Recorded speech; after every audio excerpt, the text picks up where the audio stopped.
ఈరోజు సాక్షి ఛానల్లో మరి నిన్న రిలీజ్ అయిందో ఇవాళ రిలీజ్ అయిందో తెలియదండి. ఉదయం నుంచి పాపం నన్ను అనడానికి ఏమీ లేక నా భర్త మీద మళ్ళీ పాడిందే పాడరా పాసిపల్ల దాసరి అన్న సామెతలాగా ఇక్కడ అప్పలరాజు మాజీ పశువుల మంత్రి అప్పలరాజు గారి ప్రోత్సాహంతో సాక్షిలో ఒక మంచి స్టోరీ వచ్చింది. ఇవాళ ఎవరైనా చూడకపోతే నేనే వాళ్ళకి పంపిస్తాను. మీకు ఇష్టమైన చోటికి ట్రాన్స్ఫర్ కావాలన్నా ఎమ్మెల్యే భర్తను సహకరించండి.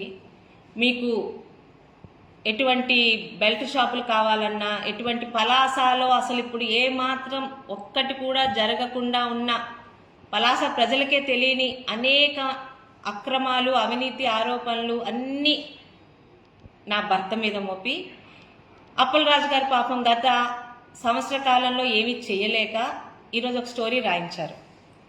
ముందుగా సాక్షికి, సాక్షి ఛానల్కి, సాక్షి యాజమాన్యానికి, మాజీ పశువు అప్పలరాజు గారికి ధన్యవాదాలు చెప్తున్నాను. సాక్షి ఛానల్లోని తప్పుడు స్టోరీలు రాసే ప్రముఖుల స్థానంలో వాళ్ళ సరసన ఈరోజు గౌతు కుటుంబాన్ని, గౌతు శిరీష భర్తని చేర్చినందుకు మీకు ముందుగా ధన్యవాదాలు.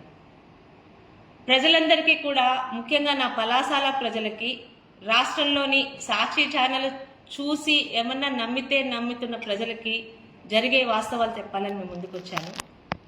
5 సంవత్సరాలుగా అప్పలరాజు గారి మీద నేను మోపిన నిందలు అంటారా, లేకపోతే నేను చెప్పినవి అంటారా, వాటన్నిటినీ సాక్ష్యాధారాలతో సహా, ప్రభుత్వ జీవోలతో సహా మీ ముందు పెట్టాను. మీ ముందే కాదు, పత్రికలన్నిటి ముందు పెట్టాను. అప్పలరాజు నల్లబొడ్లూరు కొండని గ్రౌండ్ చేసేశాడు. అది ఆయనే చెప్పుకున్నాడు కదా, నేను క్రికెట్ గ్రౌండ్ గురించి నల్లబొడ్లూరు కొండను తీసేశాను, అందులో ఉన్న 4 కోట్ల కంకర అంతా నేను మింగేశానని ఆయనే చెప్పుకున్నాడు. అలాగే గతంలో జరిగిన అనేక అక్రమాలు, ముఖ్యంగా ఇంకా చాలా విషయాలు ఉన్నాయండి. ఉజ్జిడిమెట్ట అనే స్థలాన్ని బొడ్డపాడు రైతులకి మోసం చేసి చరణ్ గ్రూప్ ఆఫ్ ఒక ఇండస్ట్రీస్కి అమ్మినందుకు ఆఖరికి ప్రజా సంఘాలు కూడా ఆయన సంగతి చూస్తాం లెటర్ రాస్తే చుట్టుపక్కల సెక్యూరిటీని పెంచుకొని ఉన్న వ్యక్తి ఈయన.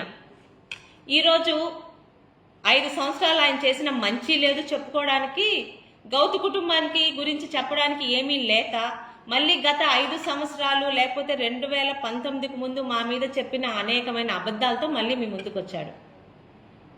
దానికి ఈరోజు మద్దతిస్తుంది సిగ్గు ఎగ్గు లేని సాక్షి పత్రిక. ఎంత సిగ్గు శరం లేదో ఈ సాక్షి పత్రిక అర్థం కాదు. కానీ ప్రజలందరికీ కూడా ఒక మాట గుర్తు చేస్తున్నాను, మీకు తెలియక కాదు. వివేకానంద రెడ్డి గారిని చంపించింది చంద్రబాబు అన్న ఈ సిగ్గులేని సాక్షి పత్రిక, ముందు అది గుండెపోటు అని అది గొడ్డలపోటుగా మార్చిన సాక్షి పత్రిక, లేని పింక్ డైమండ్ ని సృష్టించి చంద్రబాబు నాయుడు గారి ఇంట్లోనే ఉందన్న సాక్షి పత్రిక, జనాలందరూ నమ్మి ఓటేస్తే అధికారంలోకి వచ్చాక మరి జగన్మోహన్ రెడ్డి గారు ఆ మాటే మర్చిపోయారు. ఈరోజు నేను గతంలో కూడా ఛాలెంజ్ చేశాను. నా పాలన 1 సంవత్సరం పూర్తయిన సందర్భంగా నేను చేసిన 518 కోట్ల అభివృద్ధిని జీవోలతో సహా, సాక్ష్యాలతో సహా, రుజువులతో సహా ప్రెస్ల వాళ్ళందరూ ముందు పెట్టి, అప్పలరాజు గారి మీద నేను అన్న వాటికి సాక్ష్యాలు చూపించి ఛాలెంజ్ చేశానన్నాను. ఈరోజు కూడా అదే చెప్తున్నాను. ఇప్పటికే యాక్షి పత్రిక నీచంగా పడిపోయిన సాక్షి పత్రికకి ఎంతమంది వాళ్ళ మీద పరువు నష్టం దావాలేసినా వాళ్ళకి సిగ్గు లేదు. అయినా లీగల్గానే మేము వెళ్తున్నాము. ఇక లోకల్గా కూర్చొని తిన్నది అరక్క, పాపం పని పాట లేక ఉన్న డాక్టర్ తాలూకు ప్రాక్టీస్ కూడా పోయి అబద్ధాలతో ఆయనకి నమ్మేది ఒక సాక్షి పత్రికే. ప్రజలందరూ కూడా ఒక్కటి గమనించాలండి. ఈరోజు మిగతా పత్రికలు కూడా ఉన్నాయి. ఈనాడు ఉంది, ఆంధ్రజ్యోతి ఉంది, రకరకాల పత్రికలు ఉన్నాయి. అవసరమైతే వాళ్ళు నిజంగా తప్పు చేస్తే మా తెలుగుదేశం తాలూకా మంత్రుల మీద గురించి రాస్తున్నారు. గతంలో అనేక 2-3 మంత్రుల మీద, వాళ్ళ పేషీలో జరుగుతున్న వాళ్ళ పిఎల్ చేసిన తప్పుల మీద కూడా రాశారు. వాళ్ళేం ఊరుకోరు కదా. ఇక్కడ ఒక మొదటిసారి ఎమ్మెల్యేగా గెలిచిన గౌతు శిరీష గాని, ఆమె భర్త గాని తప్పులు చేస్తే ఆ పత్రికలు కూడా ఊరుకోవు కదా, వచ్చి వాళ్ళు కూడా విచారం చేసి రాస్తాయి కదా. కానీ ఎక్కడా రాయని రాతలు సాక్షి పత్రికలుగానే వస్తాయి. చాలా రాశారులేండి, ఒకసారి చూస్తే ఆ సాక్షి ఛానల్ మీకే అర్థమవుతాయి. ట్రాన్స్ఫర్స్ ఎలా అవుతున్నాయి అవి నా భర్తకే అంటగట్టారు, బెల్ట్ షాపులు నా భర్తకే అంటగట్టారు, పలాసలోని జరగనివన్నీ జరుగుతున్నట్టు మాట్లాడి నా భర్తకి అంటగడుతున్నారు. రీసెంట్గా కూడా పోలీసులు పలాస వెహికల్స్ ని గుర్తించడానికి అంటించిన ఒక స్టిక్కర్స్ ని పట్టుకొని మళ్ళీ పాపం ముందే తొందరపడిపోయి నా భర్త వెంకన్న చౌదరి స్టిక్కర్స్ అంటించాడని రాయించారు. అదే పోలీసులు కూర్చోపెట్టి ఎవరైతే ట్రాన్స్పోర్టర్స్ యజమాన్యాలు అంటించుకున్నారో వాళ్ళిద్దరితో నిజం చెప్పితే తేలు కుట్టిన దొంగల్లాగా చెప్పుతో కొట్టిన సిగ్గు లేకుండా నోరు మూసుకుని ఇంట్లో కూర్చున్నారు.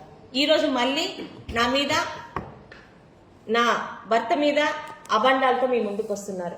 ఛాలెంజ్ చేస్తున్నాను. సిగ్గు ఎగ్గు లేని సాక్షి పత్రికకి, దాని యాజమాన్యంలో కూర్చున్న మేడం భారతీ రెడ్డి గారికి, పలాసలో కూర్చున్న మాజీ పశువుకి ఛాలెంజ్ చేస్తున్నాను. 1 నెల 2 నెలలు కాదు, నేను ఎమ్మెల్యేగా 5 సంవత్సరాలు ఉంటానా 10 సంవత్సరాలు ఉంటానా భవిష్యత్తు చెప్తాది. నేను ఎమ్మెల్యేగా ఉన్నంత కాలం మీకు టైం ఇస్తున్నాను. ఈ రోజు మీరు నా మీద, నా భర్త మీద, నా కుటుంబం మీద మోపిన అబండాలని అందులో ఒక్కటైనా, అన్ని అవసరం లేదు, ఒక్కటైనా నిజమని పలాస వచ్చి ఆ సాక్షి ఛానల్ ని ఇక్కడ ప్రజల్లో కనుక్కొని నిరూపించమనండి. రాజకీయ జీవితాన్ని వదిలిపెట్టుకుంటాను, నేనే కాదు నా కుటుంబం అంతా వదిలిపెట్టుకుంటాం. అది మా నిజాయితీ. ఈరోజు నేను అదే ఛాలెంజ్ అప్పలరాజుకి చేస్తున్నాను. అయ్యా మాజీ పశువు అయిన అప్పలరాజు గారు, మీ మీద నేను చెప్పిన నల్లబొడ్డూరు కొండ తప్పైనా, ఉజ్జిరిమెట్ట ఇష్యూ తప్పైనా, ఎంఐజీ కాలనీ పేరుతోని నువ్వు బొడ్డపాడు రైతుల దగ్గర తీసుకున్న ముందు చెక్కులు తప్పైనా నువ్వు రాజకీయ సన్యాసం తీసుకుంటావా అని అడుగుతున్నాను. నేను ఛాలెంజ్ స్వీకరిస్తున్నాను, నీకు ఛాలెంజ్ చేస్తున్నాను. ముఖ్యంగా సాక్షి పత్రికకి ఈరోజు నా మీద, నా భర్త మీద ఎటువంటి అబండాలు మోపారో, సిగ్గు ఎగ్గు ఉంటే పలాస వచ్చి అందులో ఒక్కటైనా నిరూపించండి. టోటల్ గౌతు కుటుంబం ఈరోజు రాజకీయాల్లోంచి బయటకు వెళ్ళిపోతుంది. నిరూపించలేకపోతే చెప్పు పెట్టుకుని మీరు మీ అప్పలరాజు మీ చెంపలు వాయించుకుంటారా అని ఛాలెంజ్ చేస్తున్నాను. అప్పలరాజుకి ఇప్పటి వరకు నేను ఇవ్వని వార్నింగ్ ఇస్తున్నాను. నిన్ను ఇంకా జన్మలోని, నిన్ను ఎమ్మెల్యేగా కాదు కదా, ఎటువంటి ఎన్నికల్లో నిన్ను గెలవనివ్వను. అది ఛాలెంజింగ్ గా తీసుకొని నేను ఇక్కడ ఉన్నాను. నీ జన్మలో నువ్వు ఇంకా ఎప్పుడు గెలవలేవు. ఒకేసారి నీకు అవకాశం వచ్చింది, మంత్రిగా ఉండే అదృష్టం వస్తే మంత్రిగా వదిలేసి కనీసం ఇక్కడ ఉన్న రైతులకి 4 సంవత్సరాల్లో చుక్క నీరు తేలేని వాడివి నువ్వు ఒక మంత్రివా? అర్ధరాత్రి తెలుగుదేశం కార్యకర్తలు ఇళ్ల మీదకి జేసీబీలు పంపించి ఇల్లు పడగొట్టి తప్పుడు అరెస్టులు చేయించి పోలీసుల చేత లోపల పెట్టి కొట్టించి ఎఫ్ఐఆర్ లేకుండా పోలీస్ స్టేషన్ లో ఉంచిన వాడివి నువ్వు మంత్రివా? సంవత్సర కాలంగా నీ జోలికి రాకుండా చంద్రబాబు నాయుడు గారు అభివృద్ధి సంక్షేమం మీద దృష్టి పెట్టమని చెప్తే నీ జోలికి రాకుండా నేను పలాసలో పలాసాని ప్రశాంతంగా ఉంచుతున్నాను, అభివృద్ధి సంక్షేమ పథకాలతో ముందుకెళ్తున్నాను. సిగ్గుపడవయ్యా. మంత్రిగా ఉండి నువ్వు 5 సంవత్సరాలు చేయలేని పనుల్ని, నేను ఇచ్చిన హామీల్ని సంవత్సర కాలంలో 80% పూర్తి చేసి గర్వంగా గౌరవంగా ప్రజల ముందుకెళ్తున్నాను. మిగతా 20% కూడా వచ్చే 2-3 సంవత్సరాల్లో పూర్తి చేస్తాను. అది నాకున్న నమ్మకం, నా కూటమి ప్రభుత్వం మీద, కూటమి పాలన మీద నాకున్న నమ్మకం. 5 సంవత్సరాల అరాచకాలతో ఉన్న మీ పార్టీ, ఆడవాళ్ళకి గంట అరగంట వస్తావా అని ఉన్న మీ పార్టీ మంత్రులు ఈ రోజు నీతి నిల్వలు అని చెప్పి రోడ్డుకి ఎక్కుతున్నారు.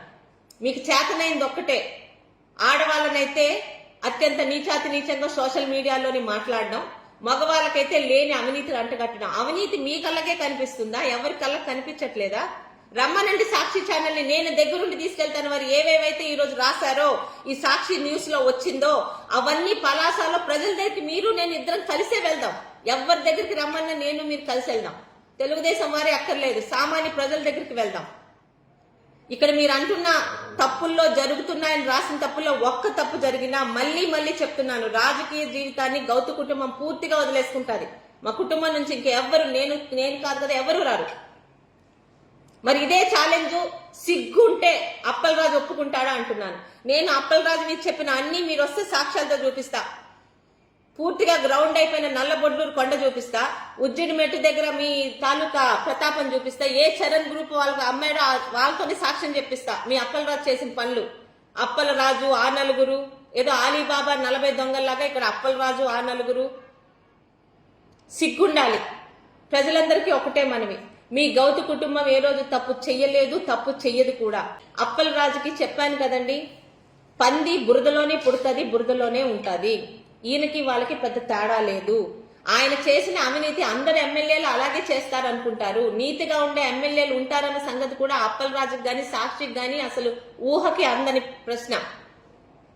నేను గాని నా భర్త గాని తప్పు చేశామని మా వాళ్ళని కూడా అంటున్నాను. ఈరోజు అన్ని పేపర్లు ఉన్నాయి, ఛాలెంజ్ చేస్తున్నాను ఏ ఛానల్ కైనా ఏ పేపర్ కైనా. ఇంకొక విషయం కూడా చెప్పాలి. ఈ మధ్య జీ తెలుగు అనే ఒక ఛానల్లో పలాసలోని శిరీష మీద సొంత పార్టీ నేతలు తిరుగుబాటు అని ఒక కల్పిత కథ రాశారు. నవ్వుకున్నాం. ఆ జీ ఛానలే ఎవరు చూడరు, అందులో జీ తెలుగు ఎవరు చూస్తారోనని. ఆ ఛానల్ వాళ్ళు కూడా లీగల్ నోటీసులు పంపిస్తున్నాను. మీకు కళ్ళు కనిపించి చెవులు వినిపిస్తే ఒకసారి పలాస రండి. సొంత పార్టీలోని తిరుగుబాటు జరుగుతున్నది నా మీద కాదండి. మీరు ఎవరి మాటలైతే విని ఆ తప్పుడు స్టోరీ రాశారో ఆ మాజీ పశువుల మంత్రి అప్పలరాజు మీద. ఈ రోజు గతంలోని ఎన్నికల ముందు ఆయన నుంచి దూరం అయిపోయి మా పార్టీలోకి వచ్చిన వాళ్ళే కాకుండా ఈ రోజు ఆయనకి టికెట్ ఇస్తే ఇంకా ఘోరాతి ఘోరంగా ఓడిస్తామని ఈ రోజు ఉన్న వాళ్ళు కూడా బయటకు వచ్చి రోజు రోజు సభలు జరుపుకుంటున్నారు. పాపం అది తప్పుగా నా మీద నెడుతున్నాడు. చాలా గర్వంగా చెప్పుకుంటున్నాను. ఓడిన తర్వాత కూడా నా నుంచి ఒక్కరు కూడా ఏ ఒక్క తెలుగుదేశం కార్యకర్త ఈ రోజు నాతో ఉన్న తెలుగుదేశం నాయకుడు నన్ను వదిలి వెళ్ళలా. ఓటమిలోనూ నన్ను వదలలేదు. ఈ రోజు 41,000 మెజార్టీతో నన్ను గెలిపించిన నాయకులు నన్ను వదిలి ఎందుకు వెళ్తారనుకుంటున్నారు? తప్పుడు కథనాలు, తప్పుడు సాక్ష్యాలతో సాక్షి ఛానల్తో పాటు ఆ జీ ఛానల్ కూడా నేను లీగల్ నోటీసులు ఇస్తున్నానండి. పలాస చాలా ప్రశాంతంగా ఉంది. మరొక్కసారి పాపం మమ్మల్ని ఏమీ చేయలేక సాక్షి ఛానల్ తాలూకా సహాయం కోరి తప్పుడు మాటలు, తప్పుడు ఆరోపణలతో నన్ను, నా భర్తని మళ్ళీ ఈరోజు టాప్ స్టోరీలో ఉంచిన అప్పలరాజు గారికి ధన్యవాదాలు చెప్తూ, నీ వల్లే, తమరి వల్లే గత 5 సంవత్సరాలు శిరీష ఎలా పోరాడగలదో ప్రపంచానికి తెలిసింది. తమరి వల్లే శిరీష సిక్కోలు శివంగి అయింది. ఈ రోజు నువ్వు చేసే ప్రతి పని కూడా నాకు మంచి జరుగుతుందని చెప్తూ త్వరలోనే నోటీసులకి సిద్ధంగా ఉంటారని కోరుకుంటూ, ప్రజలు కూడా నిజాలు గమనించి తెలుసుకొని చూసి వాటి మీద విశ్లేషణ చేయాలని కోరుకుంటూ, మరొక్కసారి సిగ్గులేని సాక్షికి త్వరలోనే లీగల్ నోటీసులు ఇస్తామని చెప్పుకుంటూ, మీ సోదరి గౌతు శిరీష.